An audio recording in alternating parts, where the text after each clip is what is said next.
in Evergreen. And on downstream, everyone is focused on Bear Creek, which has left the town with big-time flooding. The fear is Evergreen Lake Dam might not be able to hold back all the water which is built up from the recent storms. Cactus Jack's is under siege. All the way down the canyon, the tiny creek now resembles the Arkansas during spring runoff.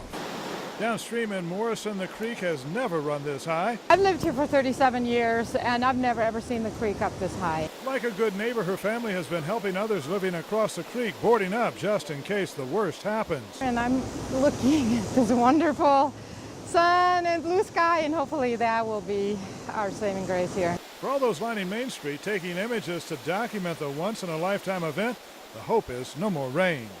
Eventually, the creek crosses 470 heading into Bear Creek Lake Park. It's insane. We've been watching it since last night, walking around through town, and it's amazing. Pretty incredible to walk down here and see it flooding all these little islands and down at the lake.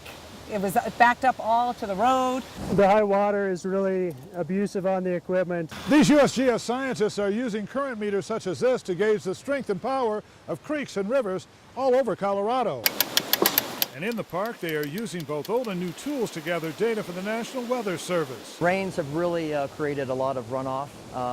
As a result, reduced infiltration, and you get this excess runoff, and of course the flows within the channels. There are more than 7,500 stream gauges nationwide, allowing for the gathering of data. Those along the Front Range working overtime this week. At Bear Creek Lake Park, John Bowman, Fox 31 Denver.